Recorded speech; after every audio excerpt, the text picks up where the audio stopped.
So today I'm going to throw a bit of Bootstrap at you, mainly because it's so hard to lay out web pages without Bootstrap. It's easy to have things which sort of stack on the left vertically, but web pages don't look like that.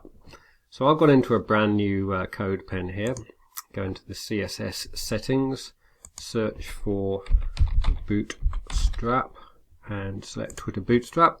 So now I have Bootstrap available in this.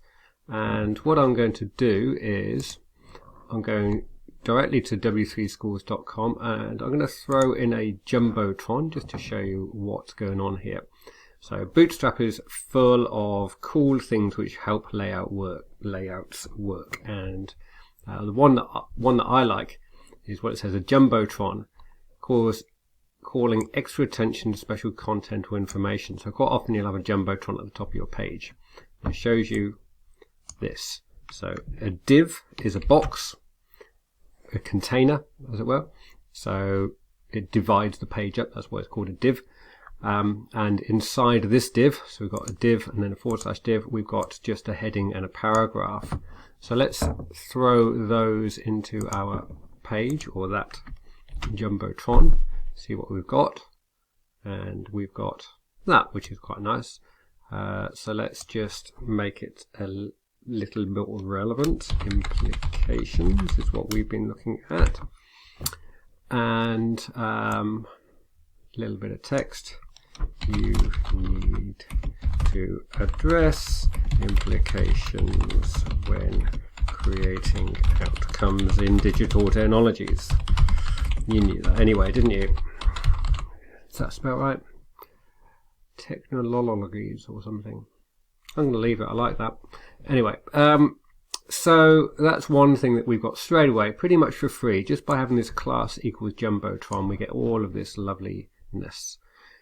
Now, the next thing I want to do is I want to have these images that I've got, and I want them to be in a nice, neat row, side by side instead of vertically, because of the aspect ratio of these, they don't work very well vertically down the page unless they're super big.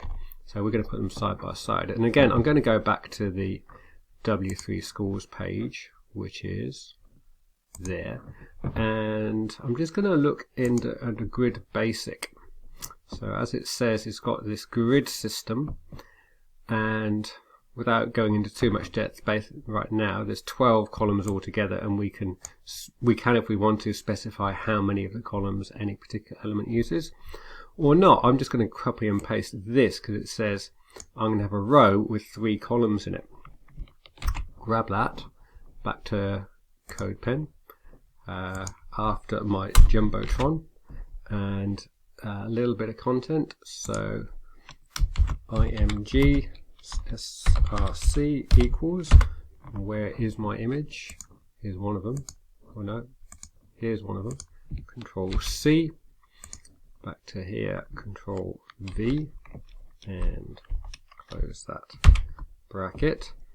And then I'm going to cunningly copy, Control C, and paste, Control V. You see what it's doing down here? And same again here. And then I'm going to grab the different actual image URLs. So this is this one, Control V, and I don't think I grabbed another one yet, so just go for this one, open image in new tab, Control C, and this is going to go here, Control V. So I've got this 3-column layout down here at the moment. I don't love it. I don't love the padding on it or anything like that. The main thing I don't love is the fact that the images are not behaving well in these boxes. So I'm going to add one last little bit of Bootstrap, because I know that if I add class equals img-fluid to the image tag, you'll notice this is inside the image tag here. I'll put this class equals image fluid. It makes the image fit inside the box. So I'm just going to grab that class equals image fluid, and I'm going to Control C, and here's my image here. That's the end of it. Control V, and this one Control V. And these look an awful lot better, so if I just save that and change to full screen view. The other thing that Bootstrap has given us for free here is that if I now go to developer view and resize to kind of phone size, oh, actually it hasn't resized. It would be nice if it did, wouldn't it? Should we do that? Let's do that. Why not? It's easy enough to do. We are in this code pen. That's right. I need to get out of this view, go back to here, change my view, back to editor view. Got that. I was just about to give up, but hey, look, we're here again. We've got class equals col. What we can specify is at what point is going to change to fit to being more of a phone size element. So at the moment everything looks the same, but I've said when we change to a medium size screen, 1, 2, 3, we're going to go to something more responsive. So F12 on my keyboard. Actually, I should have saved. Just want to make sure it demonstrates properly. So I've still got 3 across the page there, but now it's gone vertical down here. So if I go even to an iPad, at that size, because an iPad counts as being bigger than medium, it's got a 3 across the page. But if I go to iPhone X, it goes down the page. Pretty handy.